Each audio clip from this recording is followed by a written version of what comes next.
Access to the impeachment trial and more battles on the border were some of the hot topics this week in Texas politics. Fox 7 Austin chief political reporter Rudy Koski has a look at the headlines. The big stories this week in Texas politics started early, and it didn't take long for them to heat up, literally and figuratively. It began Sunday with members of the Texas Young Republicans Federation wrapping up their convention in Dallas by voting to disassociate from the Texas GOP. There were a couple of notable political court fights. The state Supreme Court ending Harris County's attempt to save its election administrator position. And the Biden administration was in Austin at federal court trying to sink Governor Abbott's border buoys. Meanwhile, the border did briefly come up in Wednesday's GOP presidential debate. We also learned that public access to the Paxton impeachment trial, well, that's going to require a ticket. On Thursday, the power grid got political again as it was pushed to the brink again. So let's see what our panel thinks was the headline for the week. And we'll start with political analyst Mark Wiggins. What's your headline for the week, Mark? If there's a debate and no one watches, did it really happen? Connie Sweeney with the Highlander. What's your headline? Border crossings hit close to home. And Brian Smith from St. Edward's University. Put the week in a headline for us.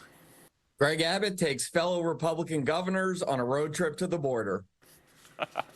There is certainly a lot to unpack for this week. Let's start with the fallout between the young Republicans and the state GOP. Brian, this is all about the Paxton trial, another indication that the pressure really is starting to build, right?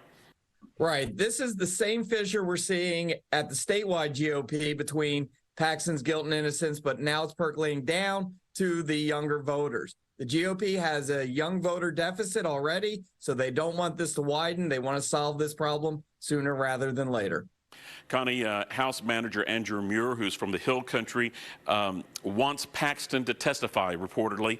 Is he just poking the bear, or do you think this is going to happen?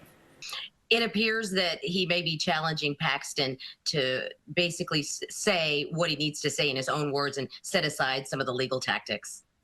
Mark, it's going to take a ticket for the public to see this trial. What are you hearing?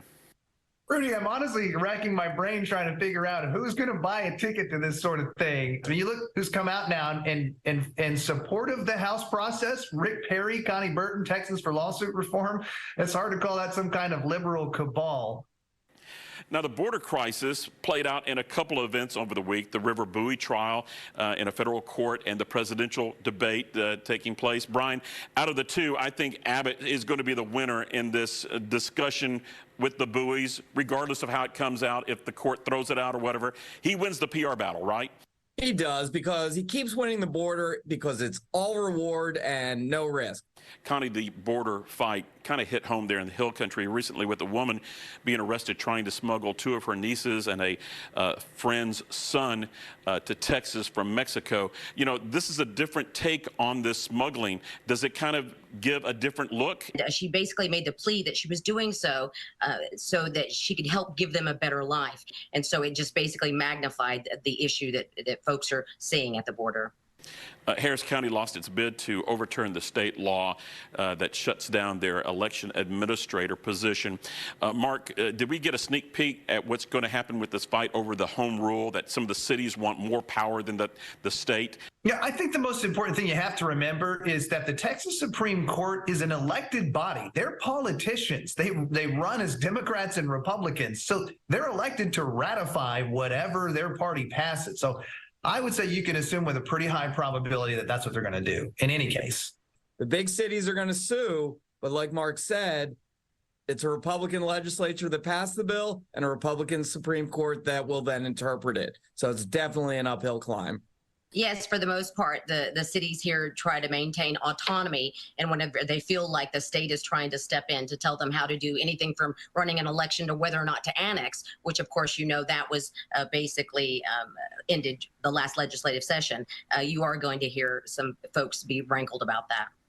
All right, let's get one final word for the week, and we'll start off with Brian. Brian, what's your word for the week?